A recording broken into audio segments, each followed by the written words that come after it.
बिस्मिल्लाहिर्रहमानिर्रहीम। अस्सलाम वालेकुम नादरीन, आप यूट्यूब चैनल देख रहे हैं। मैं इमरान खान हूँ। नादरीन, ईरान और अमेरिका में दोबारा से झड़पें शुरू हो गई हैं और मिज़ाइल दागे गए, एक दूसरे के ऊपर फायरिंग की गई शदीद तरीन। ड्रोन्स भी इस्तेमाल किए गए, मिज़ाइल्स भी इस्तेमाल किए गए, हैवी जो असला है वो इस्तेमाल किया गया। और इस लड़ाई की वजह क्या बनी और पहल किसने की, ये है जी सबसे बड़ा सवाल। अमेरिका की जानिब से इल्ज़ाम लगाया गया कि ईरान ने पहल की है, ईरान की जानिब से इल्ज़ाम लगाया गया कि अमेरिका ने पहल की है।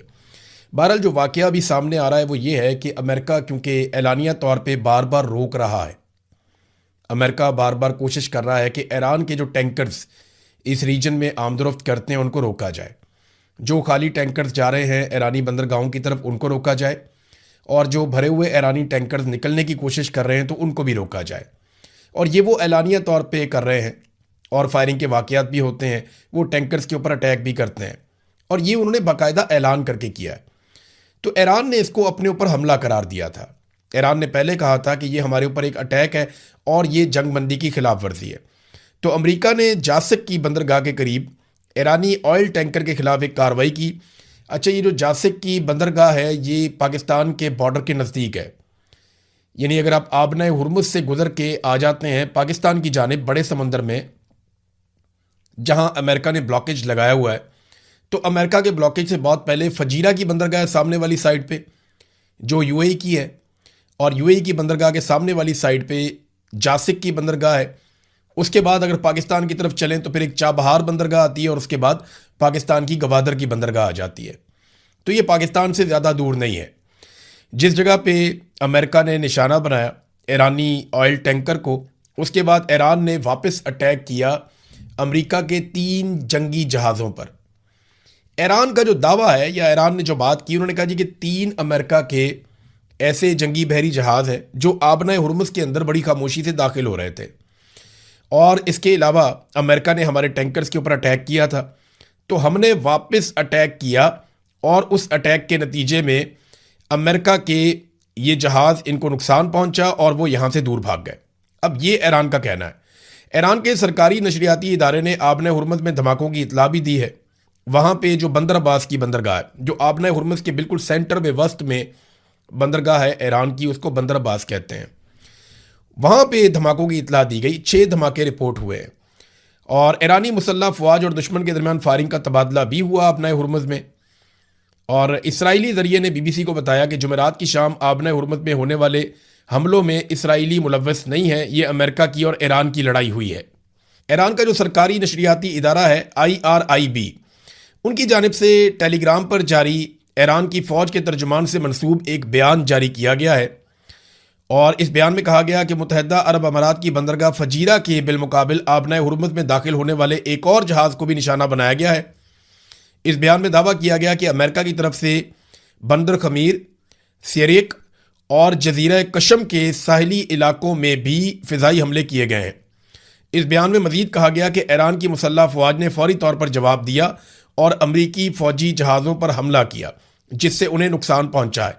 ये बहरी जहाज़ हैं जिनके ऊपर अटैक किया गया है। अमरीकी सेंट्रल कमांड सेंटकॉम ने दावा किया कि ईरान ने उसके बहरी जंगी जहाज़ों पर उस वक्त हमला किया जब वो आबना हुरमुज़ से गुजरकर खलीज ओमान की तरफ बढ़ रहे थे, और उन्होंने एक आजी बिला इश्तियाल ईरानी हमलों को अपने नाकाम बनाया और अपने दफा में जवाबी कार्रवाई भी की है। अब सेंटकॉम ये कहता है कि ये एक बड़ा हमला था जो ईरान की जानिब से किया गया। वो ये कहते हैं कि ईरानी फ़ौज ने बहुत सारे मिसाइल, ड्रोन, छोटी कश्तियों के ज़रिए बहुत ज़बरदस्त किस्म का अटैक किया, और अमेरिका ने जवाबी कार्रवाई की, लेकिन कोई भी अमरीकी असासा उनका निशाना नहीं बन सका, यानी ईरान ने अमेरिका को कोई बड़ा नुकसान नहीं पहुंचाया। ईरान का दावा है कि उन्होंने नुकसान पहुंचाया है। बहरहाल ईरान के मुख्तलिफ इलाकों में धमाकों की आवाज़ें सुनी गई, और दूसरी जानिब धमाकों की आवाज़ें जो है वो समंदर के अंदर भी आ रही थी ईरान, क्योंकि वहाँ पे बम मार रहा था। तो कुछ ऐसे मनाजिर, कुछ विजुअल भी सामने आए हैं। अब अमेरिका और ईरान एक दूसरे पे इल्ज़ाम तो लगा रहे हैं, लेकिन क्या इससे जंगबंदी वाकई बड़े पैमाने पे ख़तरे में पड़ जाएगी? देखिए, अमेरिका दोबारा जंग शुरू करना नहीं चाहता। ये हमने पीट हेग्सेथ के मुंह से भी सुना, और ये बात हमने डोनाल्ड ट्रंप के मुंह से भी सुना। अगर अमेरिका ने जंग करनी होती और एक लंबी जंग में वो जाना चाहता, तो मेरे ख्याल में वो चला जाता अब तक, और डोनाल्ड ट्रंप बार बार अपनी धमकियों से वापस ना हटता। यानी डोनाल्ड ट्रंप ने कम से कम, मैंने आपको पिछले वीलॉग में बताया कि 8-9 मरतबा डेडलाइन दी, और हर मरतबा वो अपनी डेडलाइन के बाद सिर्फ एक नई डेडलाइन ही दे पाए। और उन्हें इस बात की समझ आ गई कि ईरान को मारेंगे तो वो वापस मारेगा। और आबने हुर्मुज को ताकत के साथ अमेरिका तो खुलवाने से रहा कि अमेरिका, इसराइल और अरब ममालिक मिलकर आबने हुर्मुज को ताकत के बलबूते पर नहीं खुलवा पाएंगे। ये पूरी दुनिया से प्रेशर डालना पड़ेगा, खासतौर पे चाइना और रशिया इसमें रोल प्ले कर सकते हैं। लेकिन चाइना और रशिया ये समझते हैं कि ईरान के साथ अमेरिका ने ज्यादती की है और ईरान ने जो किया वो अपने दिफा के अंदर किया है। बहरहाल डोनाल्ड ट्रंप से रब्ता हुआ और एबीसी न्यूज़ ने डोनाल्ड ट्रंप से टेलीफोन पर बात की है। तो डोनाल्ड ट्रंप ने कहा, जनाब कि ईरान के साथ हमारी किसी किस्म की जंगबंदी ख़त्म नहीं हुई और जंगबंदी अभी तक बरकरार है। अमरीकी हमलों की तरफ इशारा करते हुए डोनाल्ड ट्रंप ने कहा कि ये बस प्यार भरा एक धक्का है। ये नहीं, हमने हल्का सा पुश किया, ये प्यार भरा धक्का है, ये कोई जंग नहीं है, कोई लड़ाई नहीं है। तो डोनाल्ड ट्रंप ने इससे जान छुड़ाने की कोशिश की। उसके पीछे एक रीज़न है। वो रीज़न क्या है, ज़रा आप ये देखिए। यहाँ पे मेरे पास एक खबर है और CIA ने डोनाल्ड ट्रंप को आगाह किया है। ये ऐसा नहीं है कि ये खबर बिला वजह ऐसे फैल गई या किसी मीडिया रिपोर्ट के अंदर से निकली या कोई ईरान का दावा नहीं।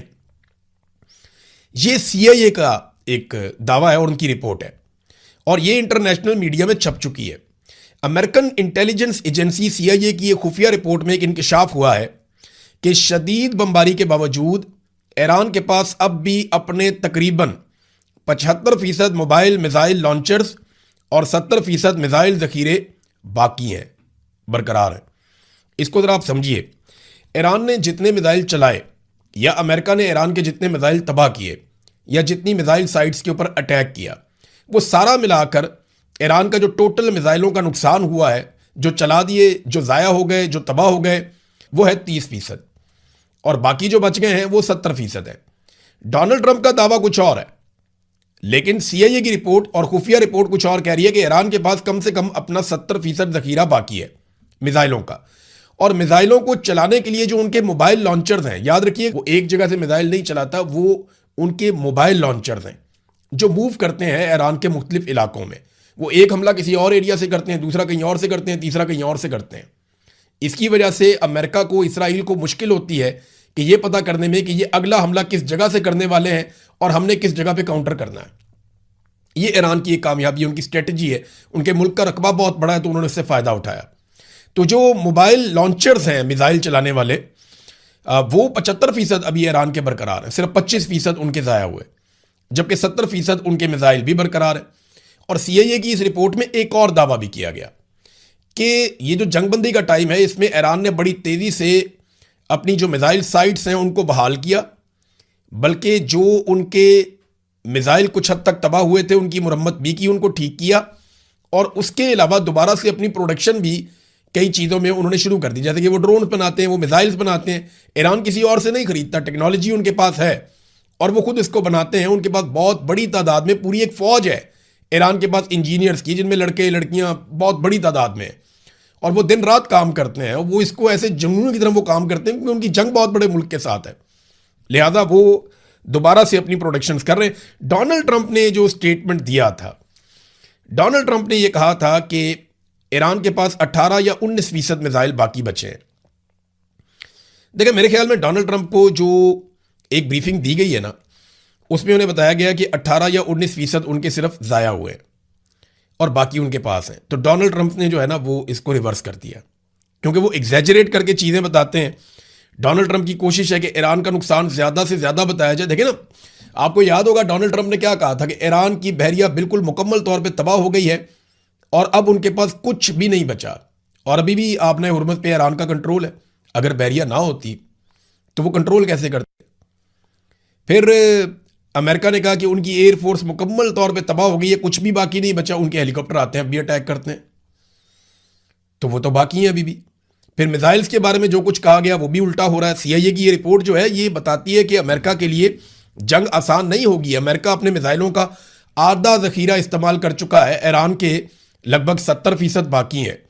तो ये एक अलार्मिंग सिचुएशन है। दोबारा लड़ाई लगती है तो डोनाल्ड ट्रंप के लिए, अमेरिका के लिए मजीद मुश्किलात होंगी। खासतौर पर देखें ना, अमेरिका के अंदर प्रेशर बहुत ज़्यादा बढ़ता चला जा रहा है डोनाल्ड ट्रंप के लिए, क्योंकि वहाँ पे पेट्रोलियम मसनूआत की कीमतें बढ़ रही हैं। यहाँ इसके ऊपर एक रिपोर्ट भी आ गई है, बल्कि अमेरिका में सर्वे हुआ है और लोग काफ़ी नाराज़ हैं डोनाल्ड ट्रंप से। अमेरिका में पेट्रोल की कीमतों में तारीखी इजाफे ने शहरियों की बड़ी तादाद को शदीद माली दबाव में मुब्तला कर दिया है। ये रिपोर्ट ये बता रही है कि 3 मुश्तरका सर्वे किए गए हैं अमेरिका में और शहरियों की बड़ी तादाद ने शदीद माली दबाव में होने का इशारा दिया। सर्वे में 81% अमरीकियों का कहना है कि ईंधन की बढ़ती हुई कीमतों ने उनके घरेलू बजट को मुतासिर किया है और ज्यादातर लोग ये समझते हैं कि डोनाल्ड ट्रंप इस सूरत हाल के लिए जिम्मेदार है। सियासी वाबस्तगी के लिहाज से जो डेमोक्रेट से ताल्लुक रखने वाले लोग हैं उनके 99% और 63% जो आज़ाद लोग हैं जिन्होंने अपनी राय दी, जबकि डोनाल्ड ट्रंप की अपनी पार्टी के 32% लोगों ने डोनाल्ड ट्रंप को इस सारी सूरत हाल के लिए जिम्मेदार करार दिया। अब आप यहां से अंदाजा कर लें कि 63% अमरीकी कह रहे हैं कि डोनाल्ड ट्रंप ही जिम्मेदार है इस बहरान का, जो बहरान इस वक्त पेट्रोलियम मसनूआत के हवाले से बढ़ती हुई कीमतों में अमेरिका को उसका सामना है। एक और चीज़ भी है कि दुनिया के ममालिक भी ये समझना शुरू हो गए हैं कि अमेरिका ने दुनिया के लिए एक बहरान पैदा कर दिया और एक ऐसी लड़ाई ले ली जिसकी ज़रूरत नहीं थी। गैर ज़रूरी लड़ाई लड़ी, किसी किस्म का कोई फ़ायदा भी हासिल नहीं हुआ, कोई टारगेट अचीव नहीं हुआ, उल्टा पूरी दुनिया की इकॉनमी को ठुस कर दिया और पूरी दुनिया को मुश्किलात में डाल दिया। आपने हुर्मुज़ के अंदर जो कुछ अब हो रहा है उसका खुमियादा पूरी दुनिया भुगत रही है, ख़ासतौर पर खलीजी ममालिक। अब यहाँ पे डोनाल्ड ट्रंप की बातचीत हुई है यूरोपीय कमीशन की सदर से। इसमें डोनाल्ड ट्रंप ने खुद ट्वीट करके इसके बारे में जो बताया वो मैं आपके सामने रखता हूँ। डोनाल्ड ट्रंप को वैसे भी आदत है धमकी लगाने की, तो वो हर एक को धमकी लगा देते हैं। वो कहते हैं जी हमने कई मौज़ूआत पे बातचीत की और हम इस बात पे मुत्तहिद हैं कि ईरान के पास कभी भी जौहरी हथियार नहीं होने चाहिए। वो अपने लोगों को मारते हैं तो ऐसे लोग बम पर काबू नहीं रख सकते, वो लाखों इंसान की जान ले सकता है। मैं सब्र के साथ इस इंतज़ार में हूं कि यूरोपीय यूनियन तारीखी तजारती मुआहदे के लिए अपने हिस्से को पूरा करे जिस पर हमने मुख्तलिफ मुलाकातों के अंदर इत्तफाक किया था, जो अब तक का सबसे बड़ा तजारती मुआहदा है। ये भी उन्होंने तजारती मुआहदे की भी बात की, क्योंकि देखिए वो ये बता रहे हैं कि हमारी इकॉनमी तबाह हो गई है। यूरोप का जो बंदा भी डोनाल्ड ट्रंप से बात करता है वो यही बात करता है कि ये क्या पंगा आपने डाल दिया, इसकी वजह से हमारी इकॉनमी को इफेक्ट हो रहा है। जब इकॉनमी की बात हुई तो डोनाल्ड ट्रंप ने अपनी ट्रेड की बात की अमेरिका के साथ उनकी, और वहाँ पे एक वादा था कि यूरोपीय यूनियन जो है वो टैरिफ को सिफर कर देगा अमेरिका के लिए। तो उन्होंने कहा जी कि उसके लिए मैंने टाइम दे दिया कि हमारे मुल्क की 250वीं सालगिरह तक का वक्त मैंने डेडलाइन दे दी है यूरोपीय यूनियन को कि वो अपने टैरिफ को हमारे लिए सिफर कर दे। बसूरत दीगर बदकिस्मती से उनके टैरिफ में फौरी तौर पर बहुत ज़्यादा सतह पर इजाफा कर दिया जाएगा। इधर फिर धमकी लगा दी डोनाल्ड ट्रंप ने। ट्रंप की ज़बान में मुझे ऐसा लगता है कि जब तक डोनाल्ड ट्रंप 2 4 5 धमकियां ना लगाएं सुबह से शाम तक, डोनाल्ड ट्रंप को शायद सुकून नहीं मिलता। नादरीन अब आ जाए पाकिस्तान के अंदर खबरों में, लेकिन उससे पहले डोनाल्ड ट्रंप ने चाइना जाना है और चीन का दौरा करना है। 1 हफ्ता बाकी है और इसमें यह बहुत इंपॉर्टेंट एक दौरा होने जा रहा है डोनाल्ड ट्रंप का चीन में। इसमें जो बड़े इश्यूज हैं, तो ट्रेड का बहुत बड़ा इशू है, अमेरिका और चाइना के बीच में एक सर जंग चल रही है, पैसे की एक लड़ाई है, डॉलर आगे जाएगा, युआन आगे जाएगा, फ्यूचर के अंदर सुपर पावर कौन होगा, इकोनॉमी की एक वॉर है, दोनों मुल्कों के बीच में चलती रहती है। अमेरिका जो भारत के बहुत सारे नखरे बर्दाश्त करता है वो इसलिए भी करता है कि वो भारत को चाइना के खिलाफ एक हथियार के तौर पे हमेशा रखना चाहता है। ये बात सब लोग समझते हैं। भारत अमेरिका का नाक का बाल इसीलिए है कि वो चाइना के बिल्कुल साथ है और एक बहुत बड़ी आबादी है, बल्कि दुनिया की सबसे बड़ी आबादी है ऑलमोस्ट। तो अब ये जो दौरा है इसमें 3 चीजें बहुत इंपॉर्टेंट होंगी। एक तो इकोनॉमी, एक बहुत अहम चीज आपने हुर्मुज़, और एक ताइवान। तो ताइवान के हवाले से चाइना ने फिर स्टेटमेंट जारी किया है कि अमेरिका और चाइना के बीच में जो ताल्लुकात हैं उनमें ताइवान एक सुर्ख लकीर है। चीन ये कहता है कि ताइवान हमारा है, जबकि अमेरिका ये कहता है कि ताइवान एक अलग आज़ाद मुल्क है और वो ताइवान को सपोर्ट करता है। इस पर एक वीलॉग बनाएंगे। देखिए बहुत सारे वीलॉग्स करने हैं, मैंने आपको बहुत सारी चीज़ें, बड़ी इंटरेस्टिंग इंफॉर्मेशन है, खासतौर पे शुमाली कोरिया के हवाले से कैसे चलता है, जनूबी कोरिया से कैसे मुख्तलिफ है और वहाँ लोग किस तरह ज़िंदगी गुजारते हैं, वो बहुत इंटरेस्टिंग एक सब्जेक्ट है। इसी तरह चाइना और ताइवान के बीच में क्या है, इस पर हमें ज़रूर बात करनी चाहिए। तिब्बत के मामला क्या है इंडिया और चाइना के बीच में, ये बहुत सारी ऐसी चीज़ें हैं। माजी में हम बात करते थे इन चीज़ों पे, लेकिन ये सारे टॉपिक्स अभी डिस्कस नहीं हो पा रहे। खासतौर पे मैंने एक ग्रीनलैंड के ऊपर भी वीडियो करनी थी, मैंने आपको कहा था, लेकिन पाकिस्तान के पॉलिटिकल हालात ऐसे हैं, किसी एक जगह पे करंट अफेयर रुकता ही नहीं है। जब रुकेगा तो इंशाल्लाह हम सारी चीज़ों पे बात करेंगे। तो नाजरीन, पाकिस्तान ने भी एक उम्मीद बांध ली है और मेरी इत्तला ये है कि पाकिस्तानी बहुत कोशिश कर रहे हैं, पाकिस्तान का मौजूदा रजीम, कि डोनाल्ड ट्रंप जब चाइना के दौरे पर आए तो कम से कम आधा घंटा 1 घंटा सिर्फ इस्लामाबाद में स्टे करके निकल जाए, और पाकिस्तान को ज़रा इसकी कोई इज्जत मिल जाएगी और पाकिस्तान का मौजूदा रजीम जो है उसको इसमें बहुत सपोर्ट मिल जाएगी। देखिए, अगर ये डोनाल्ड ट्रंप का ये मामला तय हो भी गया पाकिस्तान की गवर्नमेंट के साथ, तो इसको खुफिया रखेंगे, क्योंकि सिक्योरिटी बहुत फूल प्रूफ होनी चाहिए अगर डोनाल्ड ट्रंप पाकिस्तान आता है। बहरहाल इसका अभी तक तो कोई इम्कान नहीं है, लेकिन पूरी कोशिश है कि कुछ ना कुछ करके डोनाल्ड ट्रंप को राज़ी किया जाए, थोड़ी देर के लिए पाकिस्तान में आ जाए। पाकिस्तान की जो मौजूदा रजीम है उसकी ख्वाहिश तो ये होगी कि अगर डोनाल्ड ट्रंप भी पाकिस्तान में आ जाए, क्योंकि कुछ अर्सा पहले पाकिस्तान में कुछ लोग ऐसे दावे भी कर रहे थे और इस तरह की बातें सहाफ़ियों तक पहुंची भी थी कि जनाब, क्योंकि कॉरिडोर में जब बात होती है तो निकल जाती है कि जनाब ट्रंप को लाने की कोशिश हो रही है, तो ये कोशिश भी की जा रही है क्योंकि वो इस रीजन में बहुत करीब आ रहा है, तो पाकिस्तान को ऐसा लगता है कि शायद इस मौके से फ़ायदा उठाया जा सकता है, लेकिन अभी कुछ कह नहीं सकते। DGISPR ने जो प्रेस कॉन्फ्रेंस की उसके बाद जो लोगों ने बकिए उधेड़े, जो कुछ DGISPR ने कहा, उन्होंने सच के बारे में बात की कि सच सामने आ जाता है, सच ही बोलना चाहिए। इस पे लोगों ने कहा जो पाकिस्तान में सच बोलता है वो जबरी तौर पे लापता हो जाता है, या उसके घर वाले उठा लिए जाते हैं, या उसको टॉर्चर किया जाता है, या उसका कारोबार तबाह कर देते हैं, उसका घर तोड़ देते हैं। फिर DGISPR ने कहा कि फौज का सियासत से ताल्लुक कोई नहीं है। लोगों ने वो कुछ बताया, फिर तौबा तौबा, वीडियो सबूत, ऑडियो सबूत, हर चीज़ निकाल के लोगों ने सामने रख दी कि जितनी सियासत पाकिस्तान की फ़ौज ने की है, इस पूरे रीजन में किसी फ़ौज ने इतनी सियासत नहीं की। और हर जर्नैल जब चला जाता है तब पता चलता है कि उसने कितनी सियासत की है, फिर सारे निकल निकल के गवाहियां देते हैं। एक बात DGISPR ने बड़ी मज़े की और मुझे एक ही बात का मज़ा आया सारी प्रेस कॉन्फ्रेंस में, जो सिंदूर वाली बात उन्होंने की, वो बड़ा इंजॉय किया कि यार कोई मर्दाना नाम ही रख लेते, ये सिंदूर का पीछा क्यों नहीं छोड़ते, ये क्यों जनाना नाम इन्होंने जंग के अंदर ऑपरेशन सिंदूर, मुझे भी ये नाम बहुत अजीब लगा था। कोई मंगलसूत्र रख लेते या कोई और नाम रख लेते, कोई मर्दाना नाम ऑपरेशन का। अगली दफ़ा मोदी अगर ऑपरेशन करें तो DGISPR से मशवरा कर लें, ये कोई अच्छा नाम बता देंगे कि इन्होंने कौन सा ऑपरेशन करना और उसका क्या नाम होना चाहिए। बहरहाल जो पाकिस्तान के अहम कोर इशूज़ हैं, देखिए पाकिस्तान की मिलिट्री हर चीज़ के अंदर शामिल है और इस वक्त पाकिस्तान की मिलिट्री एस्टेब्लिशमेंट चला रही है। लेकिन जैसे ही DGISPR से दो चीज़ों पे सवाल किया गया, एक कश्मीर पे और एक पानी पे, तो उन्होंने उनका जवाब देने की बजाय उन्हें गवर्नमेंट पे डाल दिया कि इनका फैसला गवर्नमेंट करेगी और कश्मीर का फैसला कश्मीरी करेंगे। देखें, दुनिया भर के मामलात में हमने मामलात नबेड़ने हैं, दुनिया के हर पंगे के अंदर हम शामिल हैं। अब जब आपके डोनाल्ड ट्रंप से इतने अच्छे ताल्लुकात हैं तो सालसी करवा के कश्मीर का मसला हल करवाएं आप।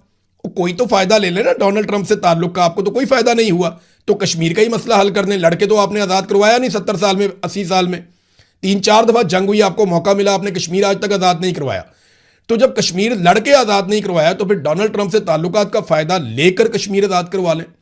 तो जब DGISPR से कश्मीर का पूछा गया, ये दोनों मेरे पास हैं उनके क्लिप, कश्मीर वाले मामले पे वो क्या कह रहे हैं ये थोड़ा सा आप बेशक सुन लें। पाकिस्तान का जो कश्मीर पे स्टांस है वो कांस्टेंट है और वो आपने फील्ड मार्शल की जबान से सुन भी लिया कि कश्मीर पाकिस्तान की शारग था, है और रहेगा।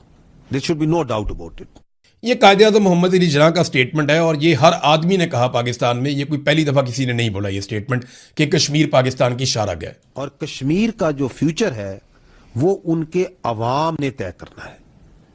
It is for the people of Kashmir to decide as per the United Nation security council resolution, as per the right of self जो उनको दिया गया है, खुद उन्होंने फैसला करना है कि हमने क्या करना है। That is the right and that's what the future of Kashmir is. देखें, वो कह रहे हैं कि कश्मीर का फैसला कश्मीरी करेंगे, इधर पाकिस्तान का फैसला पाकिस्तानी नहीं कर पा रहे। पाकिस्तानी वोट देते हैं किसी और जमात को, आप उठा के किसी और को हुकूमत दे देते हैं, तो कश्मीरी कश्मीर का फैसला कैसे करेंगे? वहां तो भारत बैठा हुआ है, वो तो उनको करने नहीं दे रहा फैसला। तो इसमें आपकी राय क्या है? हर चीज के अंदर आप घुसे हुए हैं, मईशत के अंदर, हर खारजा पॉलिसी के अंदर, दाखिला पॉलिसी के अंदर, हर चीज में आप हैं। तो कश्मीर के मामले पे राय देनी चाहिए थी, लेकिन यहां पे उन्होंने कश्मीरियों के खाते में डाल दिया और उसके ऊपर उन्होंने कहा जी हमारा तो एक स्टांस है जो कायदे-ए-आज़म के दौर से अब तक है, उस पर ज़्यादा बात नहीं की। अब आ जाए ज़रा पानी वाला इशू, जो आसमा शरादी साहिबा ने सवाल किया। अब वो सवाल किया था गरीदा फारूकी साहिबा ने, तो ये आसमा शरादी साहिबा ने जब पानी वाला सवाल किया कि इंडिया हमारा पानी रोक रहा है, तो उस पर क्योंकि DGISPR ने कुछ अर्सा पहले कहा था कि तुम हमारा पानी रोकोगे हम तुम्हारा सांस रोक देंगे, बड़े गुस्से में कहा था, याद है आपको? अब ये सुने आप DGISPR क्या कह रहे हैं। We are the final instrument of violence in the hands of the state of Pakistan, in the people of Pakistan. पानी जो सा है is an inalienable right. It is the dust. It is nobody can be allowed कि वो 25 करोड़ आवाम की destiny से खेल सके. Because without water there is no life. इस इंस्ट्रूमेंट ऑफ वायलेंस को कब कहां कैसे इस्तेमाल करना है ये इख्तियार है पाकिस्तान की आवाम के पास, पाकिस्तान की हुकूमत के पास. लेकिन इख्तियार पाकिस्तान की आवाम के पास और पाकिस्तान की हुकूमत के पास है कि फौज ने कब हमला करके या किस वक्त पाकिस्तान का जो पानी जिस पे कब्जा किया हुआ है इंडिया ने उसको छुड़ाना है. ये एक एक्ट ऑफ वॉर है. ये पाकिस्तान की गवर्नमेंट ने और पाकिस्तान की फौज ने कहा था कि पानी रोकना एक्ट ऑफ वॉर है. और DGISPR ने कहा था तुम हमारा पानी रोकोगे हम तुम्हारा सांस रोक देंगे. अब इंडिया ने 1 साल से पानी रोका हुआ है, लगातार वो पानी रोक रहा है पाकिस्तान का. जब ये सवाल किया गया तो उन्होंने कहा जी इसके ऊपर फैसला पाकिस्तान की गवर्नमेंट करेगी कि हमें कब इस्तेमाल करना है. हम तो वायलेंट हैं, हम तो कर देंगे वायलेंस, लेकिन इसका फैसला हुकूमत करेगी. असूली तौर पर बात ठीक लगती है लेकिन सारे फैसले तो इनके हाथ में. अब तक के लिए इतना ही. अपना ख्याल रखिएगा, अपने इस चैनल का भी. अल्लाह हाफिज.